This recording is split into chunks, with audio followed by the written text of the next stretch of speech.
Permitir, a gente consegue finalizar, né? E os 4 cavaleiros do Apocalipse.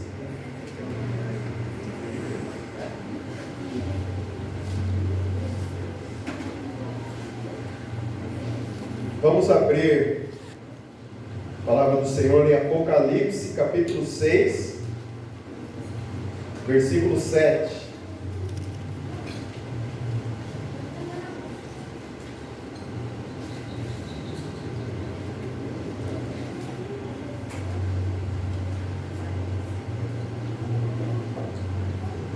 Apocalipse, capítulo 6, versículo 7 ao versículo 8.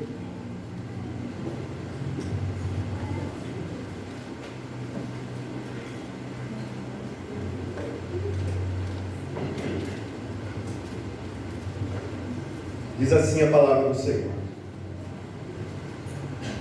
Quando o Cordeiro abriu o quarto selo, ouvi a voz do quarto ser vivente dizendo: Vem.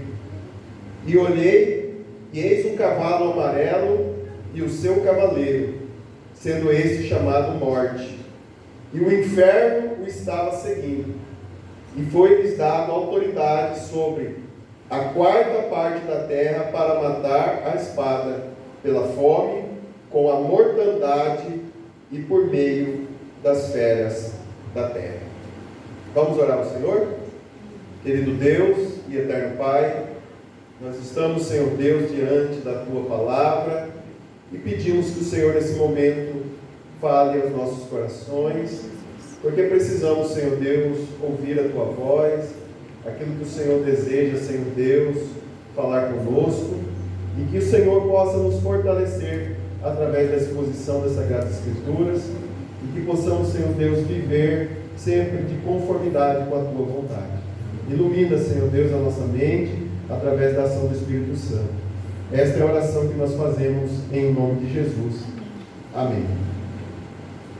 Então, como de hábito, né, irmãos, a gente tem tratado essa questão aqui, os cavaleiros do Apocalipse, e eu quero novamente fazer aquela introdução, só para a gente sempre estarmos nos lembrando, né, sobre o que o livro de Apocalipse ele está tratando dentro desse contexto em que nós fizemos a leitura, né? Então, o tema geral do livro de Apocalipse, não sei se os irmãos se lembram, é a vitória de Cristo contra o mal, contra o diabo, o dragão e os seus agentes. O livro de Apocalipse, como nós já havíamos dito anteriormente, ele não é um livro que foi escrito para amedrontar os crentes. Pelo contrário, o propósito pelo qual ele foi escrito foi exatamente para consolar, confortar os cristãos e mostrar para os cristãos que estavam vivendo essa realidade nos dias do apóstolo João, que nem sempre as coisas são como elas parecem ser, tá? Então, às vezes a gente olha para uma determinada situação de calamidade, uma situação difícil, uma situação de perseguição, de tribulação, e a gente pode cair naquele tipo de pensamento assim: a minha esperança foi embora. Então, o livro de Apocalipse é exatamente para mostrar ao contrário disso, que a nossa esperança ela deve estar em Cristo, a despeito do tempo ou das circunstâncias em que nós estamos vivendo. Então, é um livro para nos confortar, é um livro para nos fortalecer. No primeiro momento, esse livro de Apocalipse, ele foi escrito para os nossos irmãos lá no primeiro século, que viviam na região da Ásia Menor. Foi direcionado para as 7 igrejas. Se você ler o capítulo 2 e 3 de Apocalipse, você vai ver claramente. Lá vai falar sobre 7 igrejas, vai falar sobre Éfeso, sobre Laodiceia, né? Filadélfia. Então são várias igrejas apresentadas ali. Então, o primeiro momento foi direcionado para o nosso irmão. Porém, Apocalipse é um livro que foi escrito para a igreja de Jesus de todos os tempos. Porque em todos os tempos, a igreja de Jesus ela sofrerá perseguição, ela sofrerá dificuldades, porque o próprio Jesus disse que nós iríamos passar por essas coisas, né? O autor do livro do Apocalipse é o apóstolo João, e ele escreveu esse livro quando ele encontrava-se exilado, lá na ilha de Patmos, que fica ali exatamente próximo a essa região da Ásia Menor. Então João estava lá preso, exilado, por causa do Evangelho, não era por causa de qualquer coisa não, irmãos. Ele estava passando por isso, por causa do Evangelho de Cristo. Quando João escreveu esse livro, foi por volta do ano 96 depois de Cristo. E quem era o imperador nesse tempo? Era um imperador chamado Domiciano, que foi um dos piores imperadores para os cristãos. Ele era extremamente cruel com os cristãos.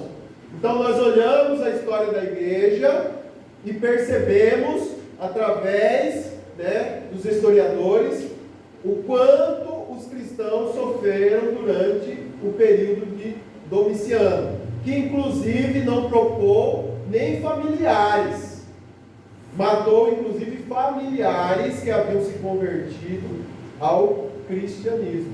Só para vocês perceberem a intensidade de perseguição enfrentada por nossos irmãos lá no primeiro século. E isso nos faz pensar que as perseguições, as dificuldades que a igreja enfrenta hoje, elas não são diferentes em alguns lugares. Há determinados lugares em que a perseguição ela é intensa.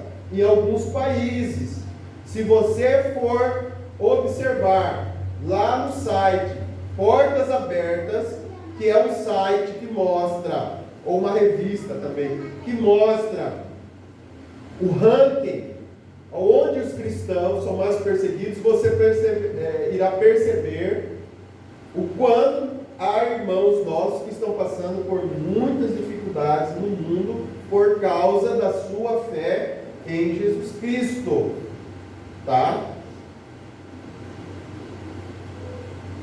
Então nós falamos sobre algumas coisas que nós precisamos saber em tempos de perseguição, né?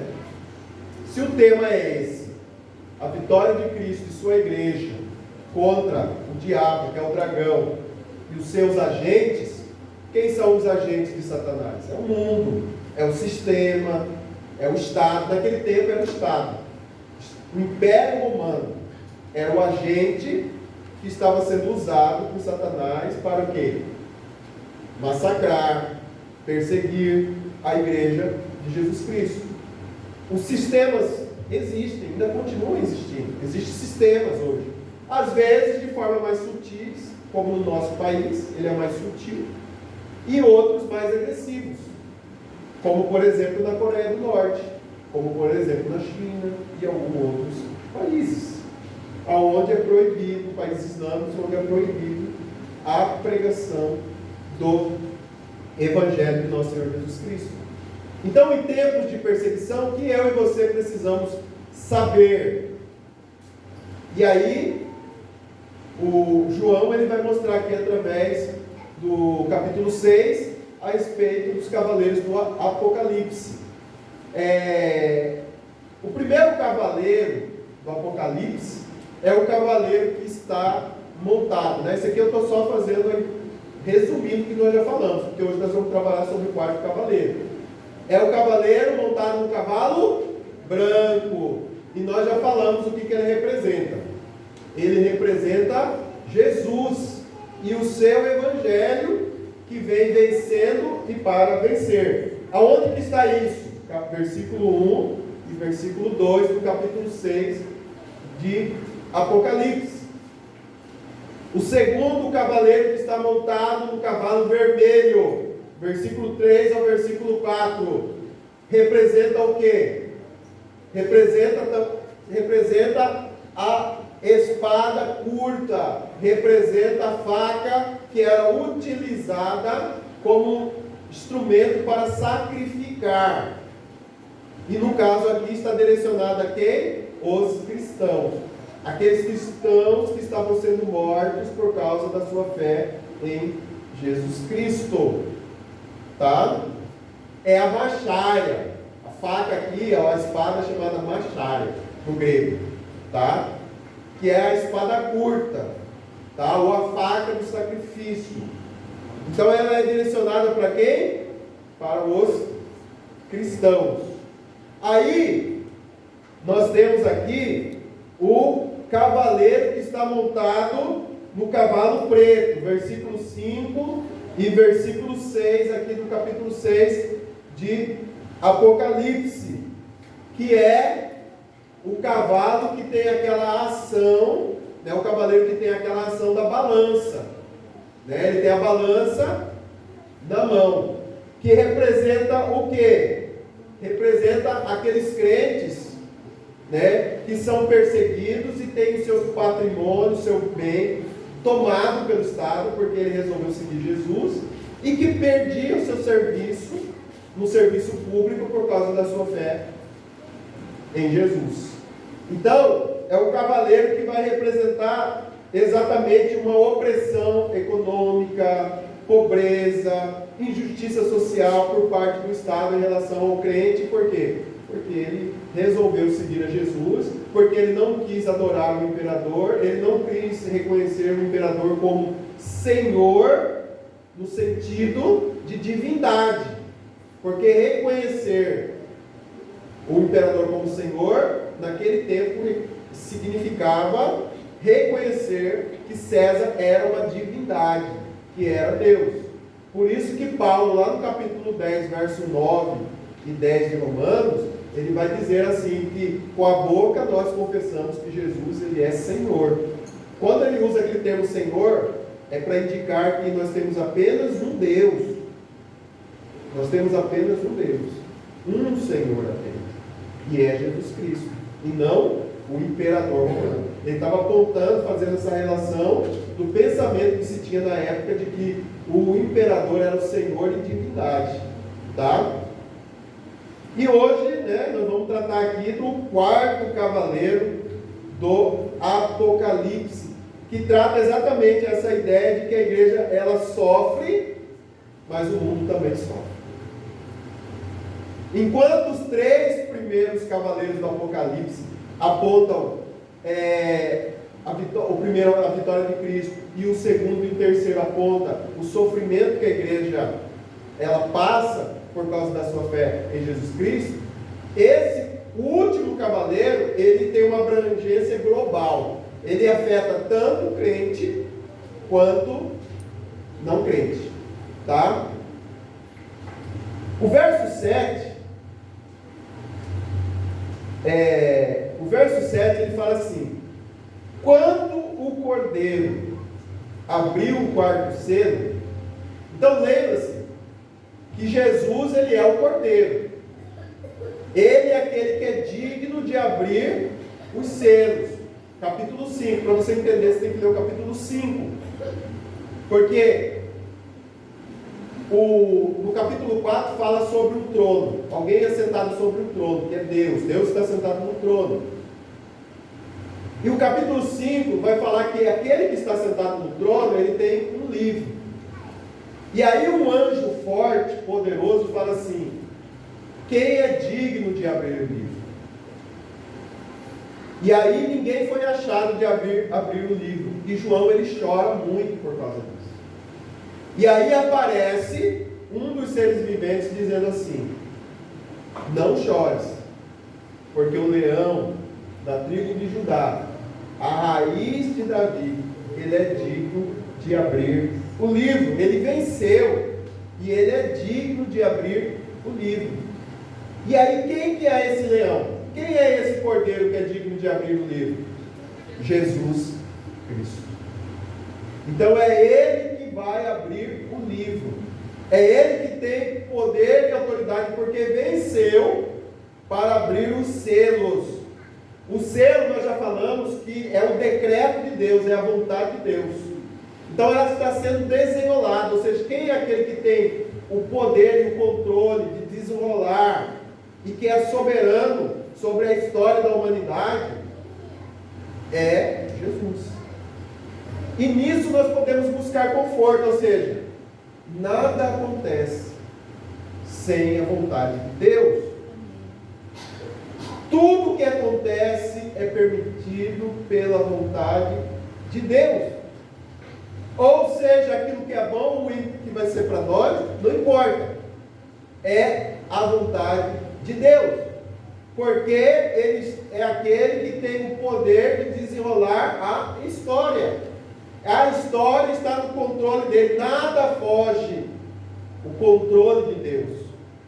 Nenhum homem faz nada sem a vontade de Deus. É Ele que governa o coração dos homens. Ainda que às vezes não entendamos. Mas é Ele que controla. E os homens fazem somente aquilo que é da vontade de Deus. Entretanto, nós nunca podemos nos esquecer que apesar de Deus ser soberano, Ele ter o controle de todas as coisas, e isso em nenhum momento anula a nossa responsabilidade diante de Deus, diante das injustiças e de outras coisas mais que estão acontecendo no mundo. Nós seremos cobrados pelas omissões, por aquilo que nós não fazemos. Não só pelas omissões, mas pelas próprias injustiças que nós cometemos.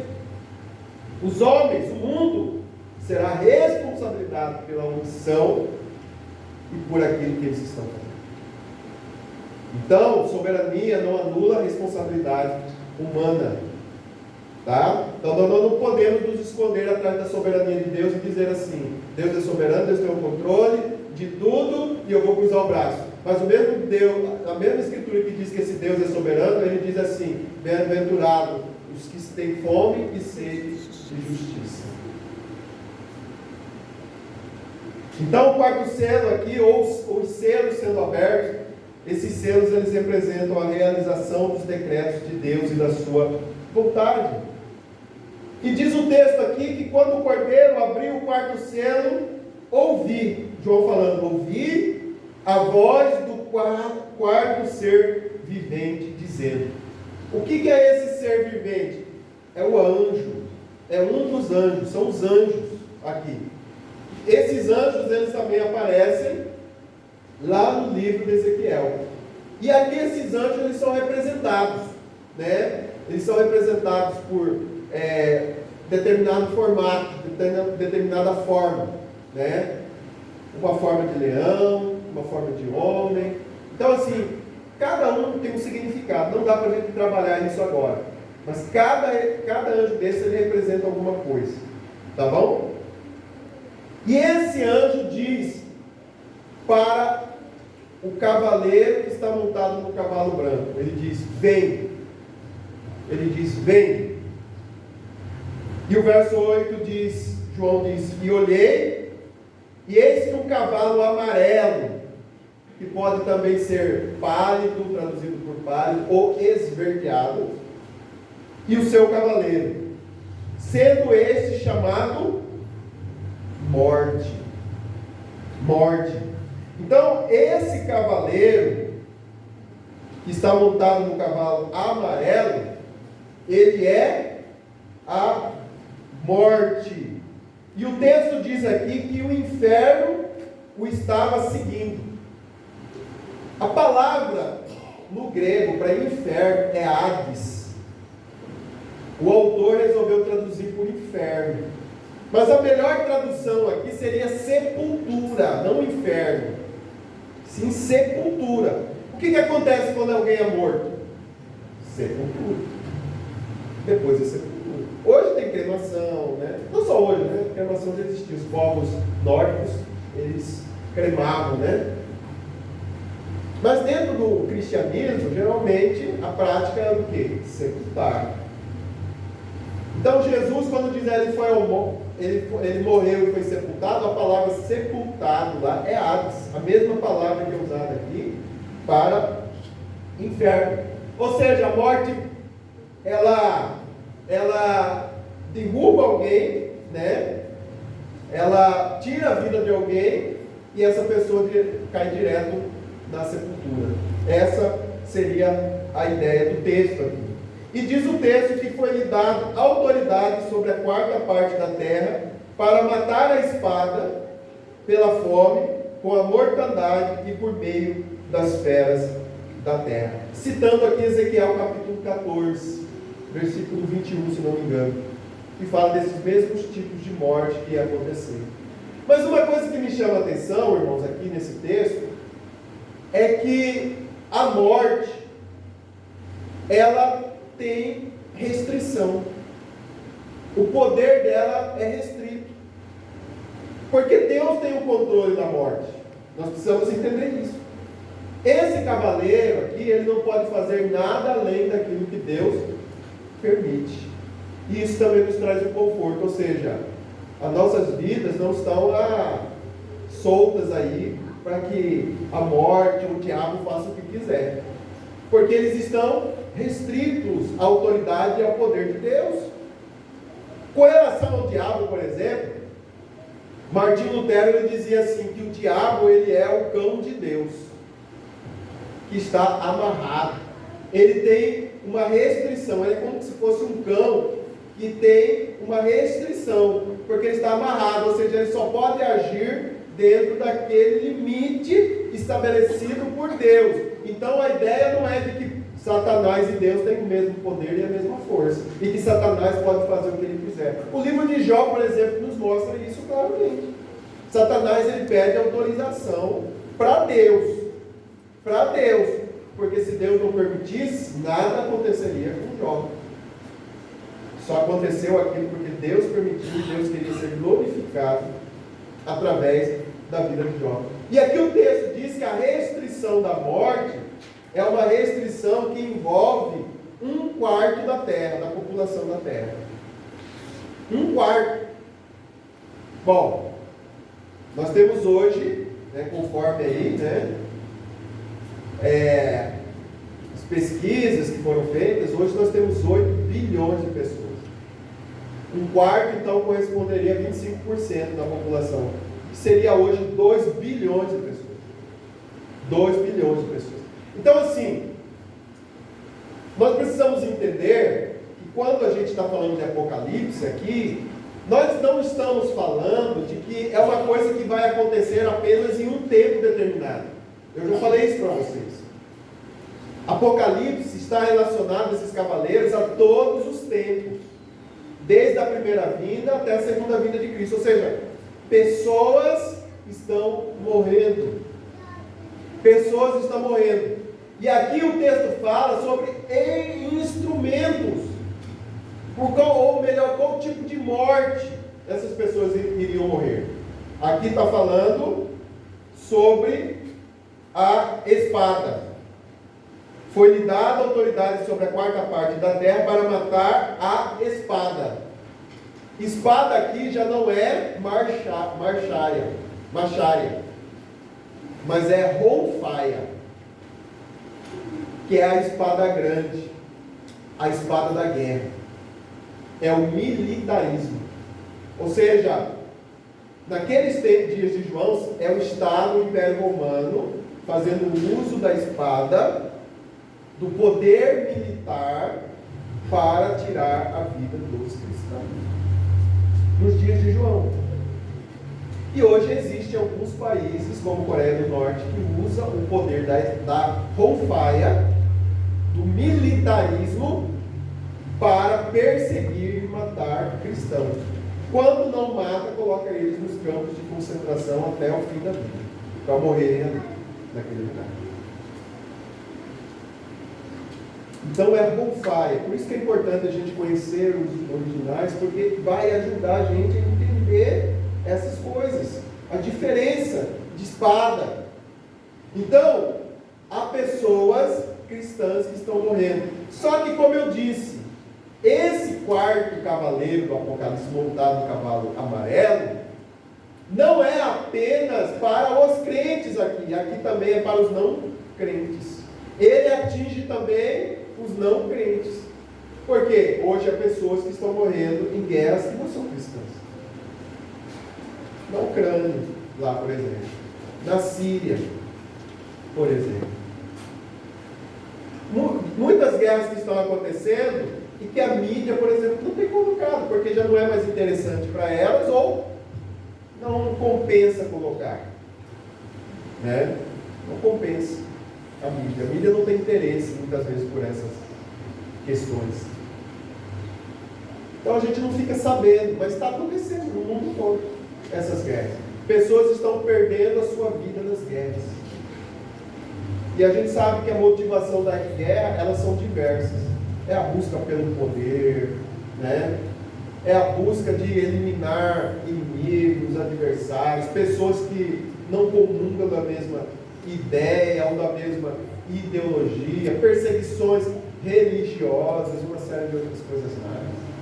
Alguns anos atrás, não sei se vocês se lembram, daquelas meninas na Nigéria, cristãs, que estavam numa escola cristã, e aí chegou os extremistas islâmicos e eles adentraram aquela escola e eles sequestraram aquelas meninas, acho que eram 200 a 400 meninas, não me lembro exatamente a quantidade, e pegaram essas meninas e levaram para casar com eles ou serem usadas como escravas sexuais ou vendidas, tráfico humano. Não sei se vocês se lembram disso, mas alguns anos atrás isso aí, deve ter nem 5 anos isso, não tem nem 5 anos. Então é esse tipo de coisa que acontece, irmãos, no mundo. São coisas assim tristes e terríveis. E quando isso acontece, eu e você temos que lembrar desse cavaleiro que está montado no cavalo amarelo. É esse cavaleiro que está aqui. É esse cavaleiro. E isso, ele está fazendo isso em todos os tempos. Desde a primeira vinda, isso acontecerá até a segunda vinda de Cristo. Mas além do militarismo, aqui nós temos também a outra coisa, é a fome. Interessante que a fome, ela vem com a guerra também. Pessoas que estão fugindo da guerra e que estão desprovidas de alimento, ou pessoas que estão na guerra e estão desprovidas de alimento. Eu não sei se os irmãos têm acompanhado a guerra da Ucrânia, têm acompanhado. Há poucos dias a Rússia bombardeou as fontes energéticas deles. E agora está chegando o inverno. E o inverno deles não é aqui como Cuiabá, né? Você vai lá, dá uma esquentada na água, toma um banho, vai com um edredom, né? Um cobertor, está resolvido. Lá não. Lá eles precisam de aquecedores, lá eles precisam de calafetação, porque senão eles não conseguem suportar. E eles estão sem essa fonte de energia, porque eles destruíram a parte elétrica do país. Então, as pessoas lá estão sofrendo. E nós não podemos nos esquecer que na Ucrânia tem muitos cristãos. Né? Inclusive um missionário, um pastor conhecido, amigo nosso, que a igreja também conhece, ele esteve há pouco tempo lá, na Ucrânia, e ele foi com um caminhão, através de arrecadação de muitos irmãos da igreja brasileira e de outros países, eles conseguiram levar um caminhão de alimento para nossos irmãos lá na Ucrânia. Isso já tem acho que uns 3 meses, 4 meses que ele levou. Só que a guerra na Ucrânia já tem 9 meses. Ela fez 9. Imaginem, quando nós estamos aqui no nosso conforto, na nossa casa, no nosso lar, tudo de bom, né? O nosso alimento, há muitos irmãos nossos, não só irmãos, mas há muitas pessoas que estão vivendo tempos difíceis. E o mínimo que nós deveríamos fazer é orarmos. Só que às vezes tem uma cortina de fumaça tão grande que não faz a gente perceber a dor e o sofrimento do outro. Quando muitos de nós estamos indo para o shopping, divertindo, shopping lotado, pessoas lá, tal, tem outros lá que não tem o que comer. Tem outro lá que está escondido lá naqueles lugares subterrâneos que foram criados, dos metrôs que foram criados na época da União Soviética. Os ucranianos estão se escondendo lá, por causa do medo das bombas, uma série de coisas. Famílias, pessoas em pânico, em desespero. Essa é a realidade. Esse cavaleiro, ele faz isso. Além dele trazer a guerra, ele traz a fome. Não só a guerra e a fome, como também a mortandade. E a palavra para mortandade é pestilência. É as doenças. Vocês sabem que quando há uma guerra, alguma coisa, doenças aparecem também. Pessoas passam a morrer. Eu não sei quantos de vocês sabem, mas uma das estratégias que os portugueses, os espanhóis utilizaram foi a guerra biológica. Então esse negócio de guerra biológica, ela já é muito mais antiga do que a gente imagina. Você sabe o que eles faziam? Por exemplo, o português estava com uma diarreia, alguma doença, alguma gripe, alguma coisa. Eles colocavam aquilo em determinados lugares, ou num paninho, uma coisa assim, para que o indígena, que não tinha imunidade contra aquilo, tivesse contato. E quando ele tinha contato com aquilo, ele ficava doente, ele ia para a aldeia, e ali ele passava aquela doença para as pessoas ali, e eles morriam. Por quê? Porque eles não tinham imunidade. Então, esses tipos de coisas, irmãos, sempre existiram. Desde o início da realidade do pecado, desde que Adão pecou. Começa a ler. Eu quero desafiar você a ler os 10 primeiros capítulos de Gênesis, você vai ver. Você vai perceber claramente. Capítulo 3 até o 10, você vai ver o mal do homem. A capacidade que o homem tem de fazer o mal. É muito grande. Há pouco tempo, né? Já estão querendo reinventar essa história novamente de doença aí, de uma doença. Várias pessoas morreram, até botaram culpa em algumas pessoas, fulano foi culpado por causa disso. Meu irmão, o culpado de tudo isso, independente de ser, alguns falam que é uma doença que foi criada no laboratório, outros falam que é uma coisa natural, que aconteceu lá em Wuhan, alguns falam sobre isso, não importa, mas no final é o cavaleiro montado no cavalo amarelo que está fazendo todo esse desastre, toda essa pestilência, que já matou milhões de pessoas